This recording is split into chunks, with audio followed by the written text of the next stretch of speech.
Do you know that even if you sell your house at a profit, you might not be able to get back cash for the sale of your unit? Why is this so? Let's find out together today.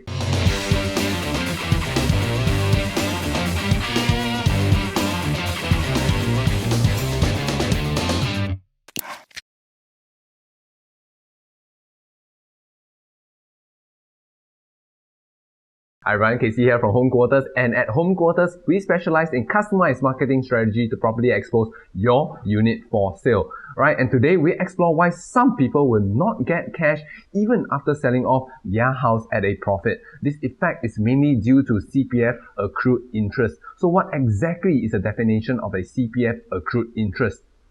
Accrued interest is the interest amount that you would have earned if your CPF saving had not been withdrawn from the purchase of the house. The interest is computed on the CPF principal amount withdrawn for the housing on a monthly basis at current CPF ordinary account interest rate and compounded yearly. So what are the current interest rates?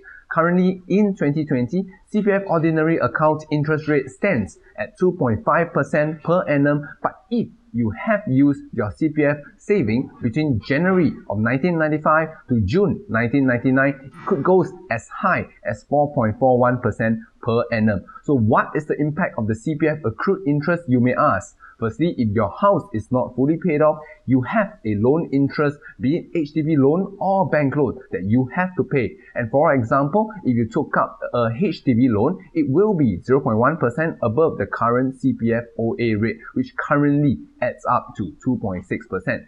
Once you have sold off the unit, you will need to pay back the accrued interest, meaning that there is a hidden 2.5% accrued interest on the amount that you have drawn out from your CPF for down payment of the house and also the monthly repayment of the mortgage loan of the unit. So while paying off the home loan, you are also incurring an accrued interest if you are using bulk of the CPF OA amount to pay off the home loan, which is what most people in Singapore are doing. Meaning every year you are actively paying the home loan interest, and hidden behind the scene, you are also incurring the accrued interest for using your CPF OA funds for your home. Secondly, it eats into your sales proceeds. For example, if you already use 100,000 CPF saving for your house and hold the house for 10 years, you would have accrued an approximately $28,000 worth of interest in that 10 years period. Meaning that once you sell your house, the 100K that you used definitely will need to go back into a CPF ordinary account. Additionally, another 28,000 from the sales proceeds of the house will also need to be reverted into the CPF ordinary account. Of course, if your property did increase 2.5% per annum across this 10 years period, you are safe.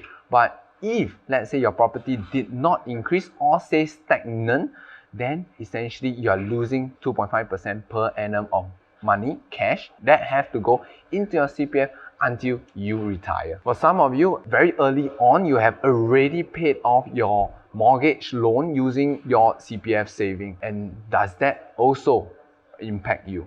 Right, of course, and the short answer is yes. The CPF accrued interest continue to grow even if you have fully paid up your mortgage using the CPF saving.